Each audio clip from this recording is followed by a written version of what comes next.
Welcome all. इस video में Nifty का एनालिसिस देख लेते हैं कि कल निफ्टी की डायरेक्शन क्या होगी, हम कहाँ ट्रेड प्लान कर सकते हैं। ठीक है, और ये भी देख लेते हैं कि आज के लिए क्या एनालिसिस क्या था, क्योंकि आज हुआ है गैप अप। बड़े चार्ट पे आपको पता है, डेली चार्ट पे इस तरीके से कंसोलिडेशन के बाद एक ब्रेकआउट आ गया है और आज वो ब्रेकआउट कंफर्म हुआ क्योंकि गैप अप हुआ और एक्सपेक्टेड भी था। मैंने आपको बताया भी था कि मार्केट गैप अप हो सकता है और ये भी देखा था हमने कि 200 पॉइंट के नीचे गैप अप हो, बहुत बड़ा नहीं होना चाहिए। क्योंकि देखिए, अब मान लो ये डेली चार्ट है, हमें पता है कि बड़े टारगेट्स ऊपर है और मार्केट 300-400 पॉइंट गैप अप हो जाए तो यहाँ से यहाँ तक का वो तो मुंह हमारा छूट ही जाएगा ना, इतना ही बचेगा।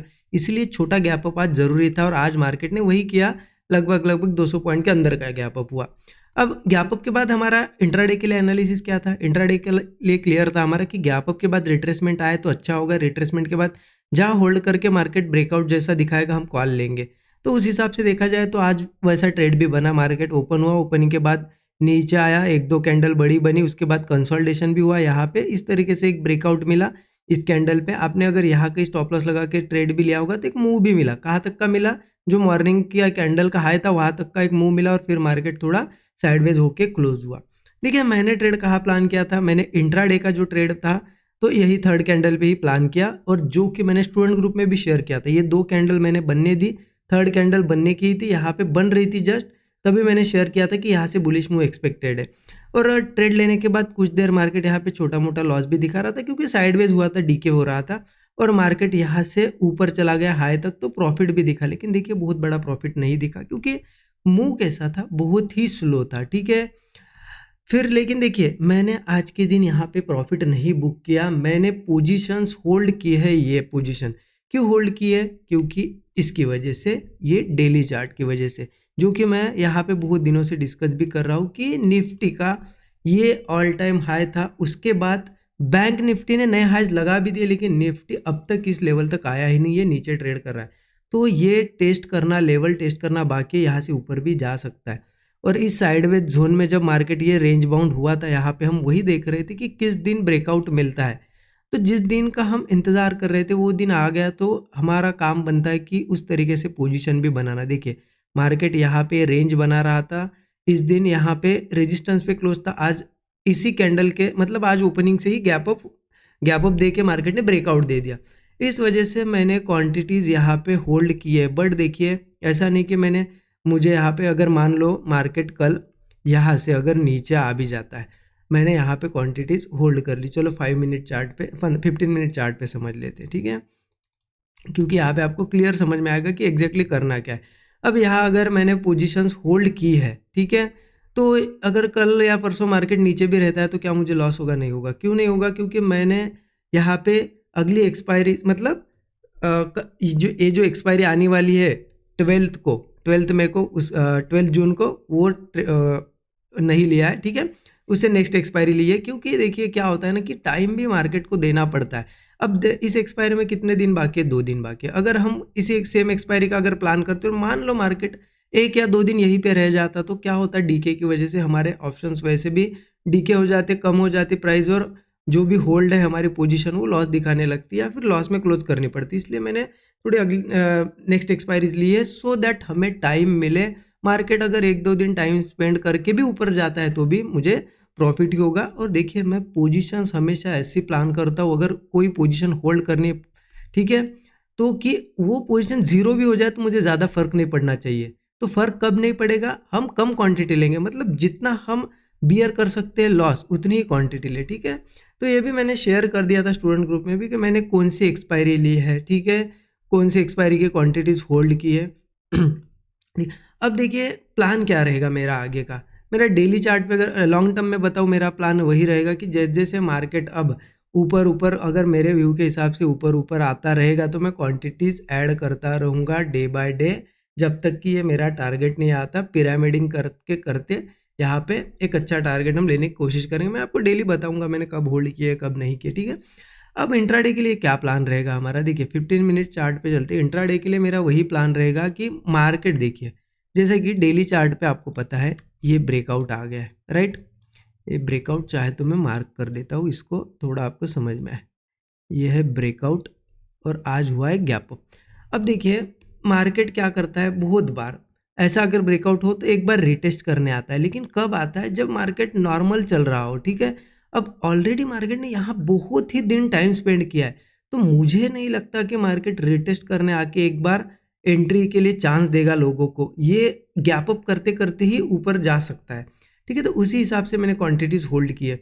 अब 15 मिनट चार्ट पे अगर बताऊँ तो करना क्या है इंट्राडे के लिए, चलो ठीक है। बाकी तो पोजिशनली आपको समझ में आया कि क्वांटिटीज होल्ड की है, ठीक है। मार्केट अगर ये ब्रेकआउट फेल करता है और 1-2 दिन नीचे ही सस्टेन करता है तो मैं निकाल भी दूंगा। ऐसा नहीं है कि बायस हूँ मैं कि मार्केट गिरता ही जाएगा, गिरता है मैं होल्ड ही करके पकड़ के रखूंगा, नहीं, ठीक है।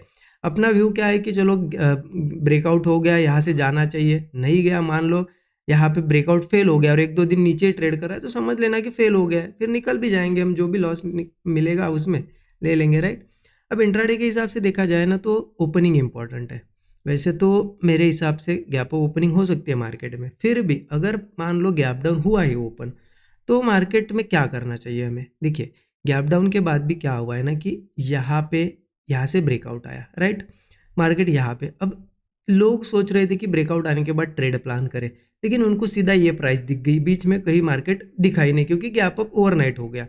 अब हो क्या सकता है, मार्केट अगर नीचे आए ना तो लोग ट्राई करेंगे इस जोन में फिर से बाइंग करने के लिए, बड़े प्लेयर्स एक्यूमुलेट करेंगे क्वांटिटी। इस वजह से मेरा व्यू तो यही रहेगा कल के लिए, अगर नीचे आता है या फिर यहाँ ओपन होकर नीचे भी आता है मार्केट, तो जहाँ भी कोई ऐसा सपोर्ट क्रिएट होगा, स्विंग क्रिएट होगा और मार्केट थोड़ा भी होल्ड कर कोई ब्रेकआउट जैसा दिखाएगा, तो मैं अपसाइड की ही पोजीशन बनाऊंगा इंट्राडे के लिए, ठीक है।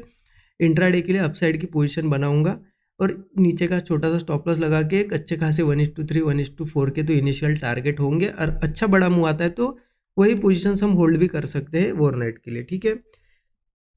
ये मेरा व्यू रहेगा। अब क्योंकि वैसे ब्रेकआउट आ गया तो यहाँ से सेलिंग करने का तो कोई व्यू नहीं है अभी के लिए, ठीक है।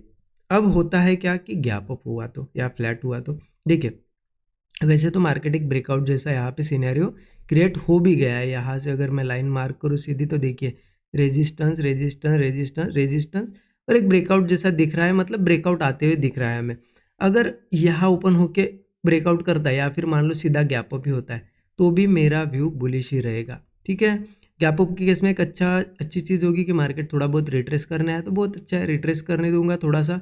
उसके बाद जैसे ही सपोर्ट क्रिएट होगा, आज कैसे यहाँ पे सपोर्ट क्रिएट हुआ और कंसोलिडेट करके ब्रेकआउट मिला, वैसे ही अगर ब्रेकआउट मिलता है तो मैं अपसाइड का ही ट्रेड लूँगा। मेरा टारगेट तो वैसे 25,200 25,400 ये हमारे रेजिस्टेंस लेवल है, तो ये हमारे एक इनिशियल टारगेट हो सकते हैं। बाकी तो मार्केट फिर ऑल टाइम हाई के लिए आने ही वाला है एज पर व्यू, ठीक है। अगर अपोजिट चला जाता है तो उस हिसाब से हम हमारी पोजीशन मैनेज करेंगे, ठीक है।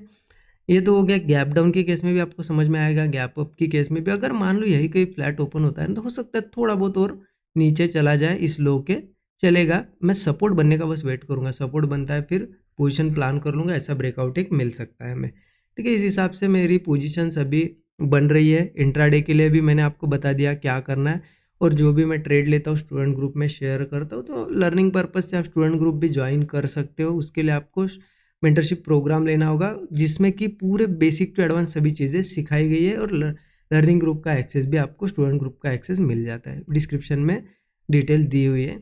और बाकी देखिए ये अपॉर्चुनिटीज़ ऐसी होती है जैसा कि अगर डेली चार्ट पे देखा जाए, ठीक है। एक बार मैं डेली चार्ट ओपन करता हूँ, थोड़ा सा ध्यान से देखिए आप।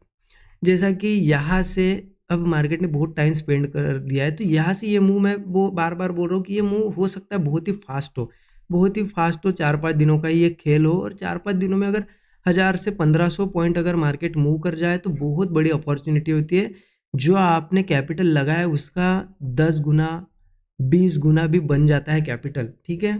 तो इस वजह से मैं ये प्लान कर रहा हूँ, ऐसी अपॉर्चुनिटीज़ मैं छोड़ता नहीं हूँ, ठीक है। अगेंस्ट अगर मेरे गया, मान लो ब्रेकआउट फेल हो गया तो क्या होगा, यहाँ पे इन लेवल्स के आसपास निकल जाएंगे, जो भी 100-200 पॉइंट का स्टॉप लॉस ले लेंगे। लेकिन अगर यहाँ से जाता है तो उसके अब अगेंस्ट में हमें कितने मिल रहे हैं, 1000 से 1500 पॉइंट का मूव मिल रहा है, ठीक है। 100 से 200 पॉइंट के स्टॉप लॉस के हिसाब से अगर देखो ना 1:10 के ऊपर के टारगेट से, तो इस वजह से मैं ये पोजीशंस बना रहा हूँ, ठीक है। बाकी आप ज़रूर कमेंट में बताइए आपने आज कौन सा ट्रेड लिया, प्रॉफिट हुआ या नहीं हुआ, ठीक है। Thank you so much everyone.